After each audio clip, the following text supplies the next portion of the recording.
بسم الله الرحمن الرحيم. الحمد لله نحمده ونستعينه ونستغفره ونؤمن به ونتوكل عليه ونعوذ بالله من شرور أنفسنا ومن سيئات أعمالنا. من يهده الله فلا مضل له ومن يضلله فلا هادي له. ونشهد أن لا إله إلا الله وحده لا شريك له. ونشهد أن سيدنا ونبينا ومولانا محمدا عبده ورسوله أرسله بالحق بشيرا ونذيرا. أما بعد فأعوذ بالله من الشيطان الرجيم. بسم الله الرحمن الرحيم. لا إكراه في الدين قد تبين الرشد من الغي. صدق الله العظيم. وقال النبي الأكرم صلى الله عليه وسلم: ارحموا من في الأرض يرحمكم من في السماء. رب اشرح لي صدري ويسر لي أمري واحلل عقدة من لساني يفقهوا قولي. درود شریف پڑھ لیں. اللهم صل على سيدنا ونبينا ومولانا محمد وعلى آله وبارك وسلم.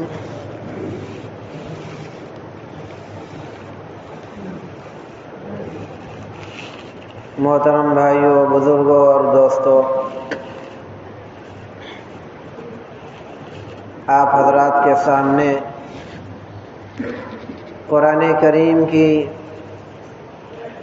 ایک آیت کا ٹکڑا پیش کیا گیا اور ایک حدیث آپ کے سامنے تلاوت کی گئی.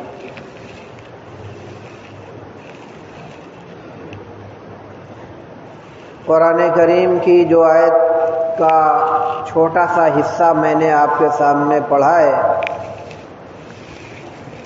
اس میں حق تعالی جل شانہ نے پوری انسانیت کو ایک بہت بڑا پیغام دیا ہے. یوں تو پورا قرآن کریم ہی اللہ تعالیٰ کے بے شمار پیغامات سے بھرا ہوا ہے، لیکن یہ ٹکڑا جو آپ کے سامنے پڑھا گیا بڑی ہی اہمیت کے ساتھ اس پیغام کو آج کے زمانے میں عام کرنے کی ضرورت ہے. دنیا کے اندر بہت سارے مذاہب ایک قدیم زمانے سے چلے آ رہے ہیں، اور ہر مذہب کا ماننے والا چونکہ اپنے مذہب کو صحیح سمجھتا ہے، اس لیے وہ اپنے مذہب کو شائع کرنا، اس کا پرچار پرسار کرنا، یہ اپنا مذہبی فریضہ سمجھتا ہے.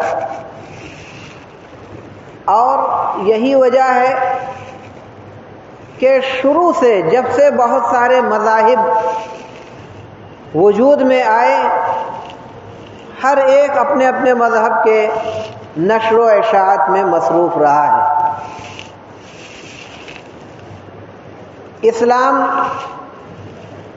کے اندر بھی ہم تمام لوگوں کو اس بات کا پابند بنایا گیا ہے کہ تم لوگ بھی اپنے مذہب کی نشر و اشاعت کرو، توحید و رسالت کی دعوت کو دوسروں تک پیش کرو، اللہ کی طرف بلانے کا کام کرو۔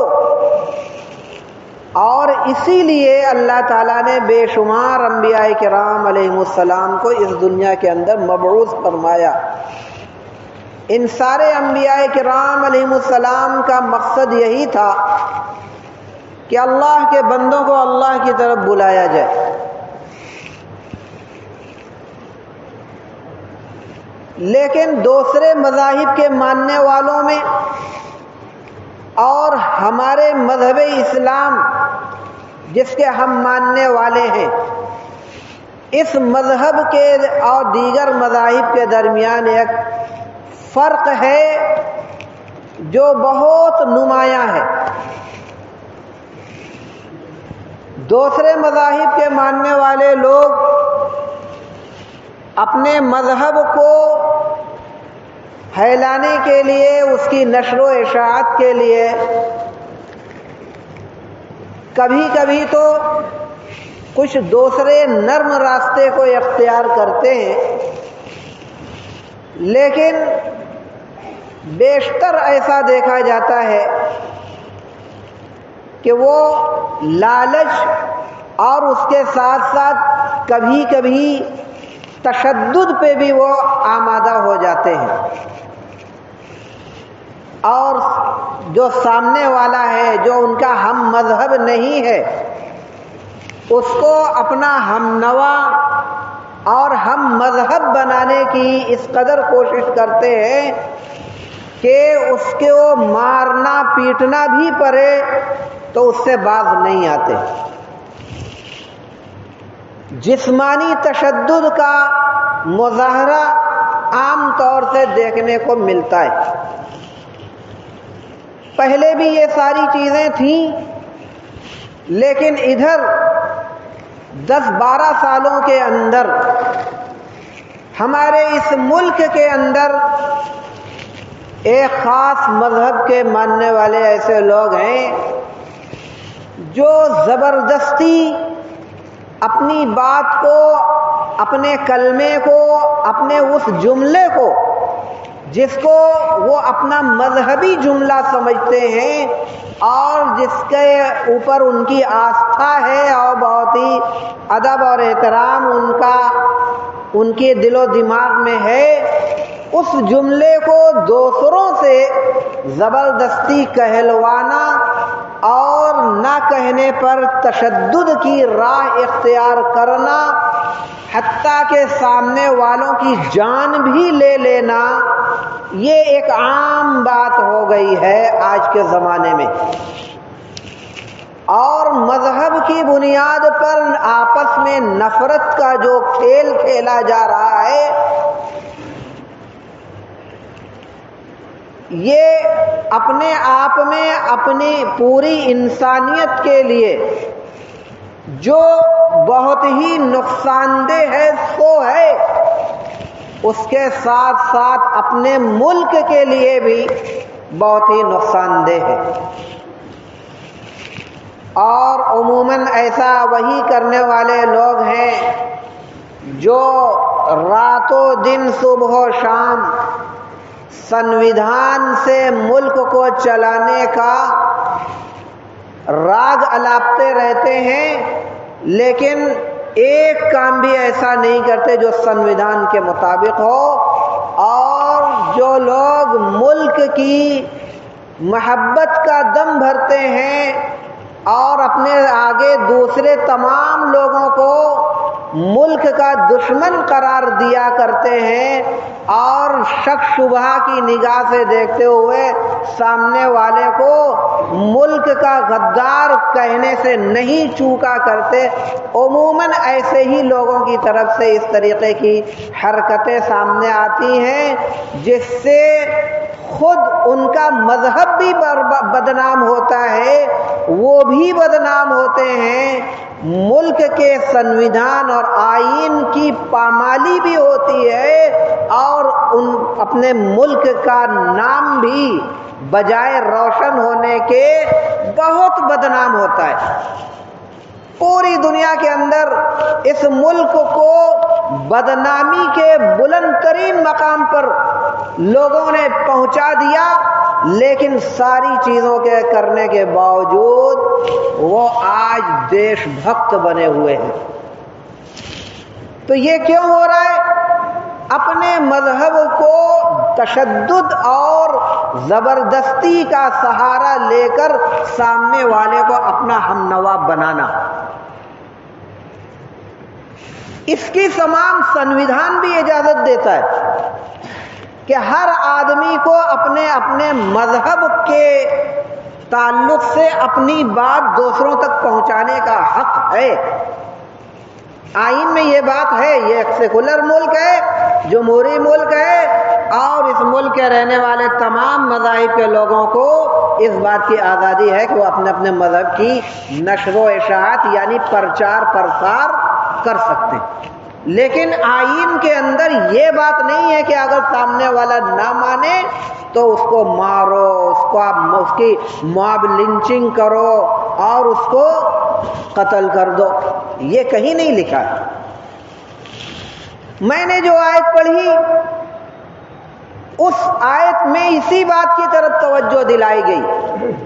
ہمیں تو پہلے یہ بھی کہا گیا کہ تم اپنے دین کو پھیلاؤ، امر بالمعروف نہی عن المنکر، دعوت اللہ، توحید و رسالت کی تعلیم و تلقین اور تبلیغ، یہ سب کرو، لیکن ساری چیزوں کے باوجود یہ سن لو، لا اکراہ فی الدین، دین کے اندر کوئی جبر نہیں ہے، کوئی زور زبردستی نہیں ہے۔ سامنے والے کے سامنے اپنے دین کو، اپنے مذہب کو، اپنے مذہب کی تعلیمات کو پیش کرو، اگر سامنے والا مان جائے تو ٹھیک، نہیں مانتا ہے تو سمجھ لو کہ لا اکراہ فی الدین، دین کے اندر کوئی جبر نہیں، کوئی تشدد نہیں، ایسا قطعی نہیں ہے کہ تم زبردستی مار کر پیٹ کر اس کی زبان سے اپنے کلمے کو پڑھوا لو اور مار پیٹ اور تشدد کی راہ اختیار کرتے ہوئے جبرن تم مسلمان بنا لو۔ ایسا اسلام کے اندر، پورے قرآن کے اندر قطعی نہیں کہا گیا۔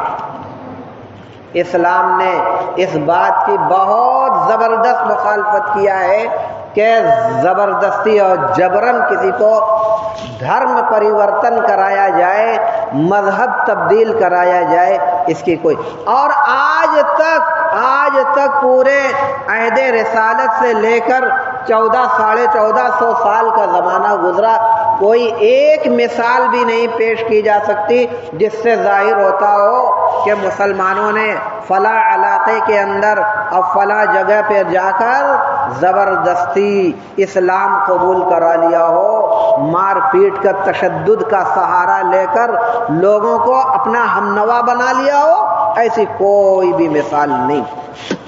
اور الحمدللہ آج بھی مسلمان اپنے اس خدائی قانون کے اوپر ایک دم مضبوطی سے قائم ہیں اور اس پر عمل کر رہے ہیں، بلکہ اسلام نے تو ہمیں یہ تعلیم دی ہے کہ تم اپنے اخلاق کو، اپنے کردار کو، اپنے اوصاف کو، اپنی معاشرتی زندگی کو، اپنی سماجی زندگی کو اور اپنی ہر طریقے کی صبح و شام، رات و دن کی زندگی کو ایسا بنا لو کہ تمہیں اپنی زبان سے کچھ کہنا بھی نہ پڑے اور سامنے والا تمہارے انہی اوصاف حمیدہ سے متاثر ہو کر تمہارا ہمنوا بن جائے۔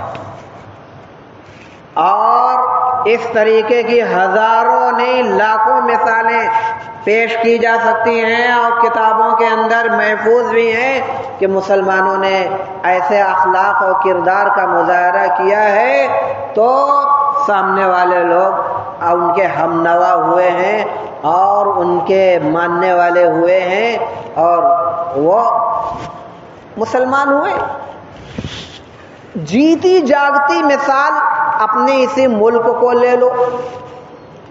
آج سے 1300-1400 سال پہلے اس ملک کے اندر کوئی مسلمان تو نہیں تھا نا. ایک بھی مسلمان کے گھر نہیں تھے یہاں پہ 1400 سال پہلے. لیکن 1400 سال کے بعد اس کے یہ پہلی صدی ہجری ہی کے اندر اسلام کی ہندوستان کے اندر آمد شروع ہوتی ہے اور بہت سارے دوسرے ملک سے لوگ آتے ہیں, اسلام کی دعوت پیش کرتے ہیں. یہاں کے لوگوں کے ساتھ, اور لوگوں سے مراد وہ لوگ جو یہاں دبے کچلے مانے جاتے تھے. حالانکہ اسلام میں تو اس کا کوئی تصور نہیں ہے کہ کوئی بڑا ہو یا چھوٹا ہو, ذات برادری کا اسلام کے اندر یہاں پہ کوئی بھی مقام اور درجہ نہیں ہے. ایسے لوگوں کے اندر جو ذات برادری کی بنیاد پر بہت نیچے اور حقیر سمجھے جاتے تھے, ان لوگوں کی تکلیف, ان کے ساتھ جو سلوک ہو رہا تھا غیر انسانی, ان ساری چیزوں کو دیکھنے کے بعد باہر سے آئے ہوئے جو ہمارے برادران اسلام تھے, انہوں نے ان کے ساتھ شفقت کا, اخلاق کا, بہترین کردار کا, حسن سلوک کا ایسا مظاہرہ کیا کہ دھیرے دھیرے کر کے ایک بہت بڑی تعداد بغیر کسی مار کاٹ کے اور ظلم تشدد کے اسلام کے اندر داخل ہوئی. بہت سارے بادشاہ آئے اور تقریباً 1000 سال تک اس ملک کے اندر مسلمانوں کی جو حکومت کا سلسلہ چلا. تو تاریخ گواہ ہے اور آج بھی احساس کرنے والے لوگ اور امن پسند, انصاف پسند لوگ جو مسلمان نہیں ہیں, جو غیر مسلم ہیں لیکن انصاف پسند ہیں, وہ آج بھی یہی اقرار کرتے ہیں کہ ہزاروں سال تک اس ملک میں حکومت کرنے والے مسلمان ہزاروں سال تک اقلیت میں رہے اور آج بھی اقلیت میں. جو لوگ اس بات کا دعویٰ کرتے ہیں کہ جبر اور تشدد اور ظلم کا سہارا لے کر باہر سے آنے والے لوگوں نے یہاں کے لوگوں پر اتیاچار, ظلم ستم کر کے مسلمان جبری طور پر بنایا, ان کے لیے یہ سوچنے کا موقع ہے اور اس بات کی پختہ دلیل ہے کہ آخر کیا وجہ تھی. جب اگر تم جو کہہ رہے ہو خدا نخواستہ اگر یہ صحیح ہوتا تو کیا مسلمان اقلیت میں ہوتے؟ وہ تو نہ جانے پورے ملک میں ہر جگہ مسلمان ہی مسلمان, اقلیت میں تم نہ ہوتے ہیں, تمہاری تعداد کم ہوتی.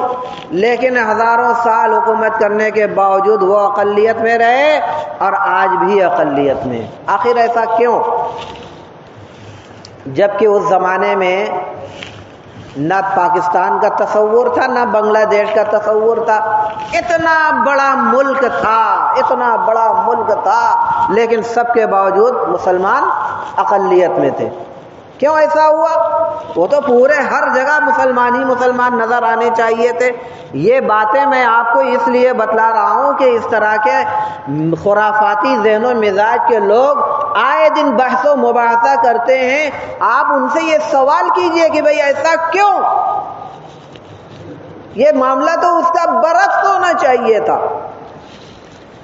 اور حقیقت یہ, میں آج تمام ہی لوگوں سے آج بھی میرا پیغام یہی ہے اور آئندہ بھی یہی رہے گا کہ لا اکراہ فی الدین. غیر تمہارے ساتھ کیا کرتے ہیں تم ان کو نہیں, اپنا مذہب کیا کہتا ہے اس پر غور کرو. اپنا مذہب یہی کہتا ہے کہ دعوت و تبلیغ کا کام کرو لیکن کوئی جبر نہیں, کوئی تشدد نہیں, کوئی ظلم و زیادتی نہیں, اور اسی پیغام کو پرانے ہمارے یہاں کے حکمرانوں نے بھی اس کو قبول کیا، اس پر عمل کیا، اور اس سے پہلے پوری دنیا کے اندر جہاں جہاں بھی اسلامی لوگوں نے، مسلمانوں نے، جو مبلغین تھے، اسلامی مبلغین، دعوت و تبلیغ سے جڑے ہوئے لوگ، ہر زمانے میں لوگوں نے اسی پر عمل کیا اور عمل کرنا چاہیے۔ یہ سراسر اسلامی تعلیم کے خلاف ہے کہ جبر اور تشدد کر کے تم اپنا کلمہ پڑھاؤ اور زبردستی مسلمان بنا لو۔ ایسا قطعی اسلام کے اندر اجازت نہیں ہے، نہ اسلام اس کو پسند کرتا۔ اور اسی کا یہ نتیجہ تھا ہزاروں سال تک ہمارے مسلمانوں کی جو یہاں پہ حکمرانی رہی۔ پورے ملک کے ہر مذہب کے لوگ مل جل کر اپنی زندگی گزارتے تھے۔ مذہب کی بنیاد پر کوئی کسی کے ساتھ ظلم اور ستم کا تصور بھی نہیں تھا۔ پورے اتنے بڑے ملک میں اکا دکا کوئی واقعات ہو جائیں تو اس کو بنیاد نہیں بنایا جا سکتا، ورنہ عموماً امن و امان تھا، نفرتی ماحول نہیں تھا۔ لیکن آج کیا ہو گیا ہے؟ کیا ہو گیا ہے آج؟ اس ملک کو ایسا لگتا ہے کہ یہ بد نظری کا شکار ہو گیا، بری نظر لگ گئی، نظر بد کا یہ ملک شکار ہو گیا، ہمارا پیارا ملک جہاں پہ قدیم زمانے سے ہر مذہب کے لوگ اپنے اپنے مذہب کی تعلیمات پر عمل پیرا ہوتے ہوئے اخلاقی، سماجی، انسانی بنیادوں پر مل جل کر رہا کرتے تھے۔ لیکن آج نفرت کا ایسا ماحول پیدا کیا جا رہا ہے کہ آج نہ تو ہاسپٹل محفوظ ہے، نہ تو تعلیمی ادارے محفوظ ہیں، نہ تو اور کوئی سماجی ادارے محفوظ ہیں، نہ کوئی علاقہ، کوئی جگہ محفوظ نہیں ہے جہاں پہ نفرت کی بنیاد پر ایک دوسرے کے ساتھ ظلم نہ کیا جاتا ہو۔ چن چن کر ظلم و ستم کرنا آج عام ہو گیا ہے۔ حالات اس وقت ایسے ہیں کہ سفر کرنا بھی اس وقت بہت مشکل ہو گیا ہے۔ کوئی گارنٹی نہیں ہے کہ آپ دور دراز کا سفر کرنے کے لیے جائیں اور اپنی صحیح سالم اپنے گھروں تک واپس چلے آویں۔ عموماً اس طریقے کے واقعات کیسے کیسے، اور شہر تو شہر، سفر تو سفر، خود اپنے شہر کے اندر، اپنی دکان کے اندر، اپنے مکان کے اندر آج کوئی محفوظ نظر نہیں آ رہا ہے۔ دکان پہ آدمی بیٹھا ہے، باہر کا آدمی آتا ہے، جانی حملہ کر کے چلا جاتا ہے۔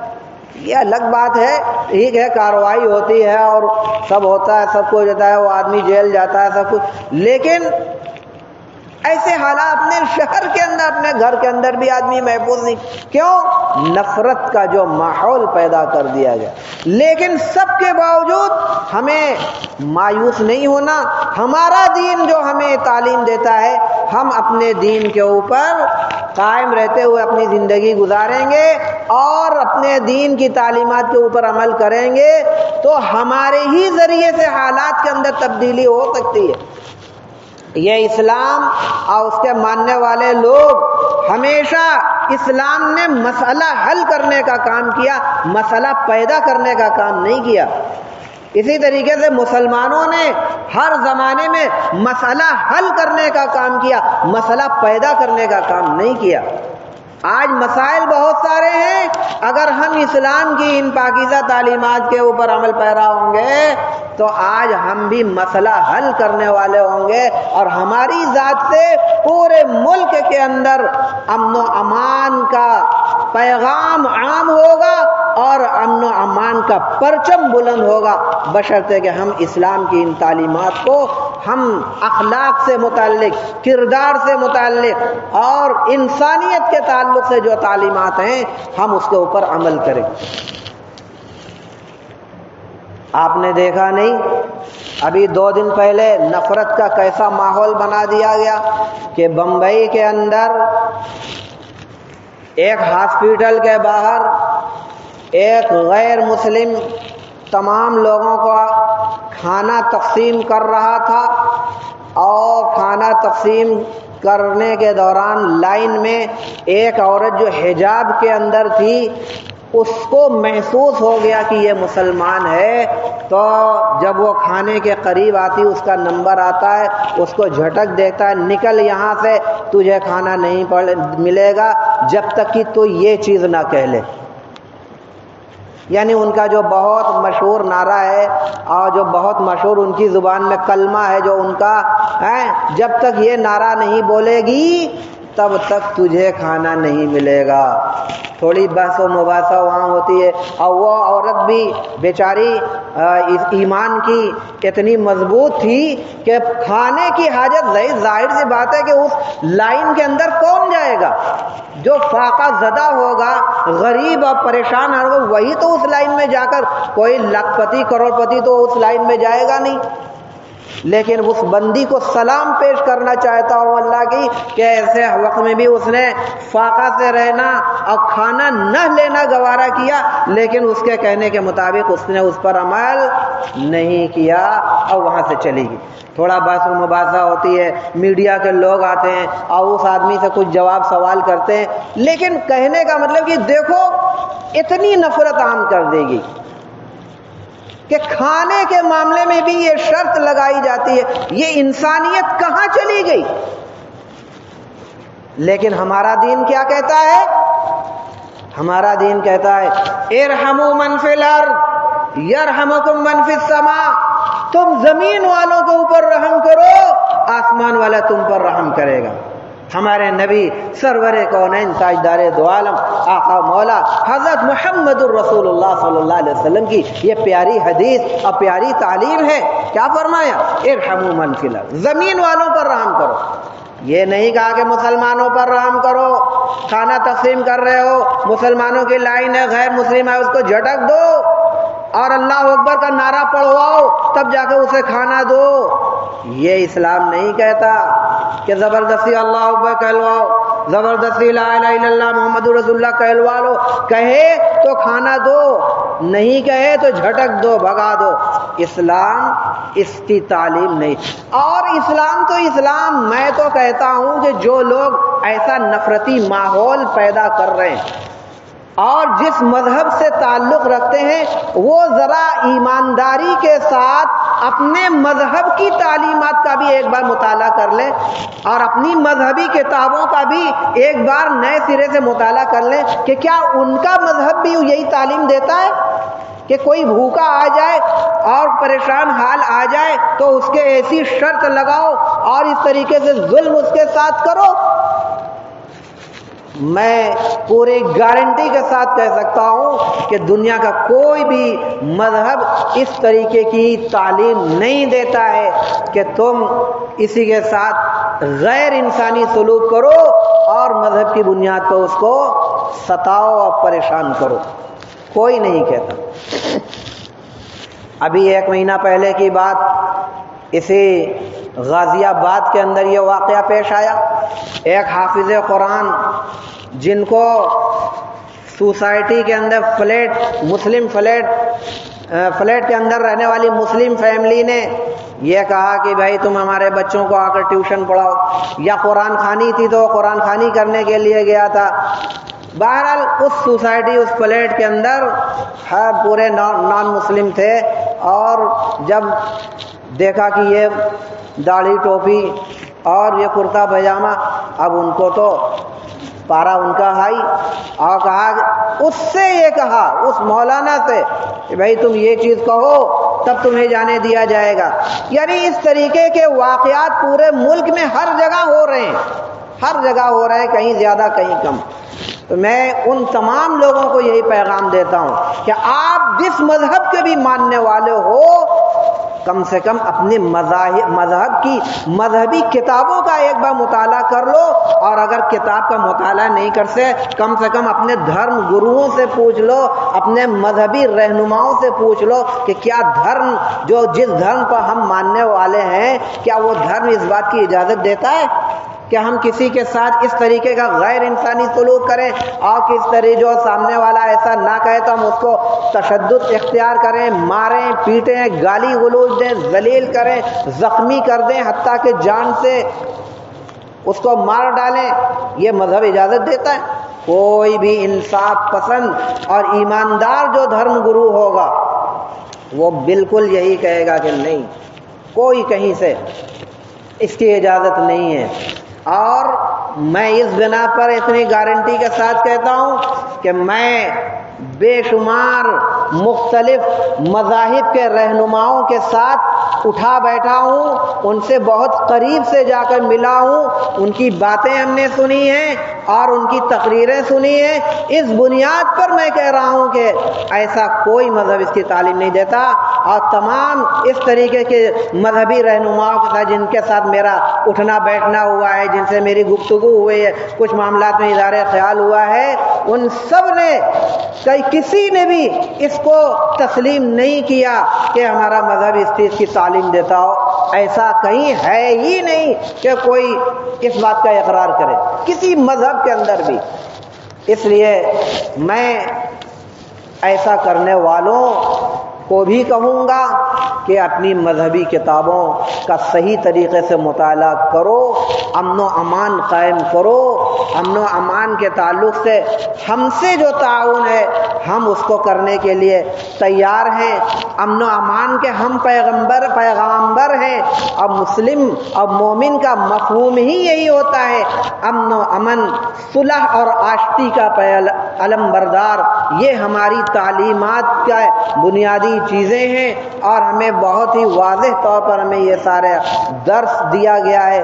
اس لیے ہم خود بھی اس پر عمل کرنے کی کوشش کرتے ہیں، اور جملہ برادران اسلام سے ہمارا یہی پیغام ہے کہ جو اسلام نے تعلیم دی انسانیت کے تعلق سے، اخلاق کے کردار سے تعلق سے، اس پر 100% عمل کرنے کی کوشش کی جاوے تو انشاءاللہ خود بخود یہ مسائل حل ہوں گے، امن و امان کا بول بالا ہوگا، اور ہر جگہ نفرت، ہر جگہ سے نفرت اور بد امنی ختم ہوگی، اور ہر جگہ خوشیوں کا، مسرت کا شامیانہ ٹنگے گا، اور ہر جگہ امن و امان اور آشتی اور صلح کے پیغامات ایک دوسرے تک دیے جائیں گے، اور ایک عجیب طرح کی بہترین، عمدہ اور خالص فضا قائم ہوگی۔ اللہ کرے کہ وہ دن جلد از جلد آوے اور ایسے حالات ختم ہو جاویں جن کی وجہ سے ہمارا پیارا ملک بدنام ہو رہا ہے، اور دوسرے ممالک کے لوگ ہمارے اس ملک کو ایک عجیب و غریب نگاہ سے دیکھا کرتے ہیں، جو ہمارے لیے تکلیف دہ ہے، اور ہر محب وطن کے لیے یہ اذیت کی بات ہے، تکلیف کی بات ہے۔ اللہ تعالیٰ آسان فرمائے، ہمارے جان و مال اور ہمارے ایمان کی حفاظت فرمائے، ہمارے ملک کے اندر امن و امان قائم و دائم فرمائے، جملہ شرور و فتن سے، حادثات سے، بلا و مصیبوں سے پورے ملک کے رہنے والوں اور پورے ملک کو ترقی عطا فرمائے، پورے ملک کے عوام کی حفاظت فرمائے۔ ربنا تقبل منا انك انت السميع العليم وتب علينا يا مولانا انك انت التواب الرحيم، وصلى الله على النبي الامي الكريم وعلى آله وسلم تسلیما۔ سبحان ربك رب العزة عما يصفون وسلام على المرسلين والحمد لله رب العالمين۔ ترنم بانو کہاں کی رہنے والی ہیں؟ دال منڈی کی رہنے والی ترنم بانو ذاکر صاحب کی بہن ہے، طبیعت زیادہ خراب ہے، ان کے لیے دعا فرمائیں، اللہ تعالیٰ انہیں شفائے کاملہ عاجلہ عطا فرمائے۔